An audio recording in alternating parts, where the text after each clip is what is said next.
Alright you guys, let's talk about running.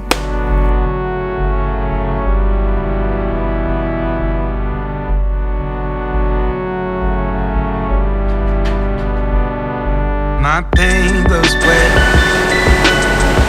Oh hey, what's up? Didn't see you there. So cheesy, I know. But today we're going to talk about running. And side note, I definitely run with a hair tie, but I forgot to bring one, so we're fancy. So for the longest time, I have absolutely hated running. I avoid it at all costs. It's my least favorite form of physical activity. I actually dread it. But if you've been following along with us on Instagram recently, you might have noticed that we've been doing a lot more running.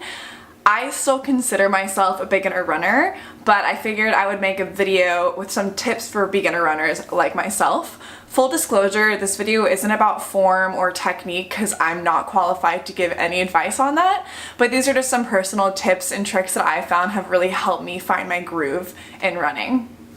Tip number one would be find gear that works for you. Gear is subjective, different people like different brands, and you don't need a lot to get started with running, but the one thing you do probably need is a good pair of running shoes. I would also recommend getting a pair of shoes that are specific to what you want to do as far as running goes. So if you want to be running for a marathon on like road, there's going to be different kinds of shoes for that versus running on the trail. So put some research behind it, go to your local store, find different shoes, try them on, see what works for you. So on my personal gear list, I have one pair of runners that I use more on road or in a city, and then I have a pair of trail runners that I use in the mountains. I also have a Fitbit. I really like using it, but I had one before, and if you don't have one, I don't really think it's necessary to buy. There's a bunch of really cool free apps that you can get through your phone to help you track your progress and your pace on your runs. My personal favorite is Strava. First of all, because it's community-based, so you can add your friends, you can see their workouts, people can comment and give you kudos on yours, so it kind of encourages you. And then also it gives you a pretty in-depth analysis on your pace, on your elevation gain, it gives you like your PRs and all these other really cool features. So I've personally really liked using Strava throughout my running over the past few months. And then if I'm going on a longer run, I have this little carrying water bottle. It has a pocket.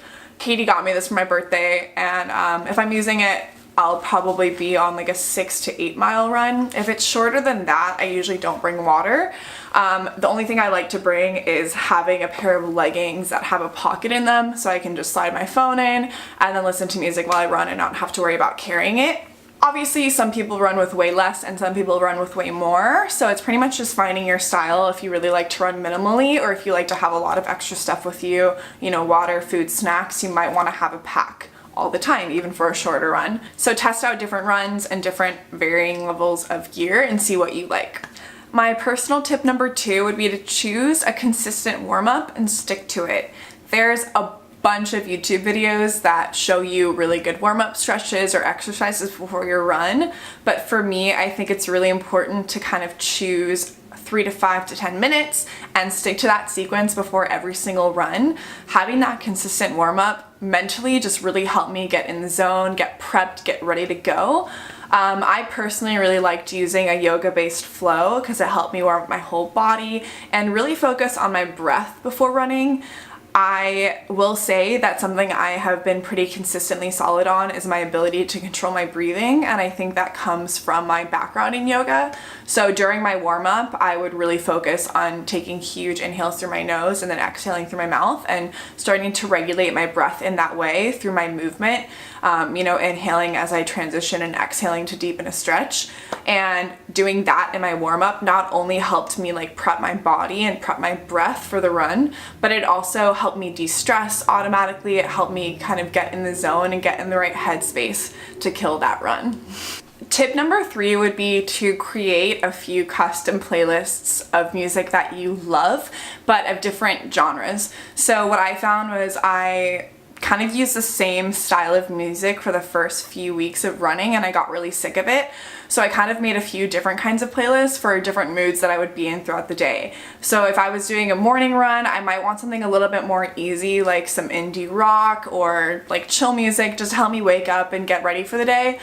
if I was running at night and I was really tired from the day and I needed that extra push, I would put in some hip hop, some dance music, maybe even some like dubstep. So having different playlists that are gonna really set your mind up for success and help you push through that last mile or push that pace a little bit more is so key. I will say I'm pretty used to making playlists because I am a spin instructor and I make like 4 a week. But if you're not really sure on where to start, Spotify does have some really awesome pre-made running playlists with different genres and moods. So I would start there, find some music that you like, add it to a custom playlist, and then just add as you go. Tip number 4 would be to cross-train. So if you're just starting out and you're running 1 mile a week, or if you're an ultra marathoner, anybody can benefit from cross-training. I've been a fitness instructor for over 6 years now, and I have never ever stuck to just one kind of workout. So there's a bunch of benefits to cross-training your body, but some of the key ones are that it balances your muscle groups, it helps you strengthen your non-running muscles while helping you rest your running muscles, it helps your overall cardiovascular endurance, and then it also helps prevent overuse injuries, which is something that's really common in runners and endurance athletes. I do think that one of the reasons why I was able to pick up running fairly quickly and efficiently is because I do consider myself a pretty well-rounded athlete because I have cross-trained my body for about 6 years now. I've done a mix of spin, swimming, boxing, weightlifting, climbing, hiking, running, yoga. I've just pretty much done it all. If you're brand new to working out or you're just starting to run, I would say start easy and then grow from there. So I would aim for 3 to 4 days a week of being active for at least 30 minutes a day and vary that between a run, maybe a strength training day with some light weights, and then yoga as well.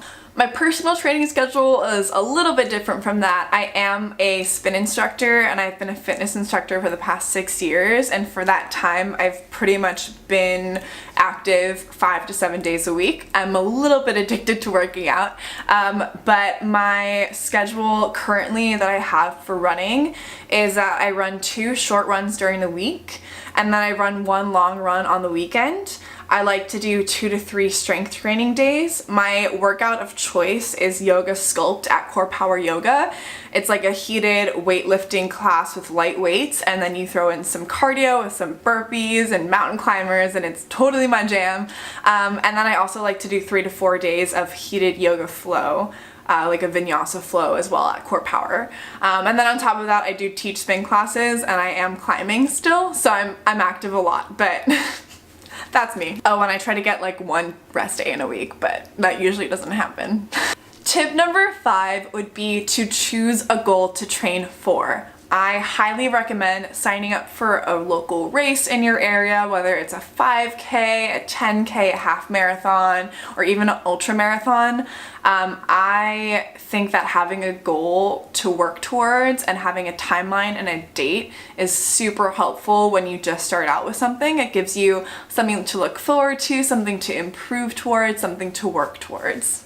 So the time has come for me to finally tell you guys why I started running, what I'm training for. I know that we started to hint at it in the past couple of videos and in some Instagram posts.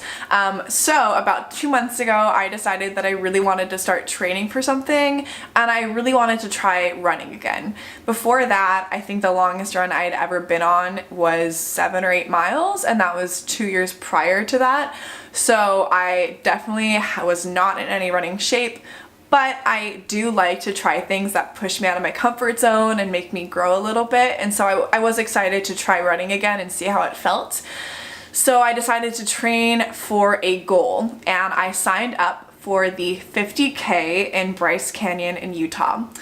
It's an ultra marathon, and basically an ultra marathon is anything longer than a marathon distance, which is 26.2 miles. So the 50K, it's gonna be 31 miles. It's the shortest distance you can run for an ultramarathon.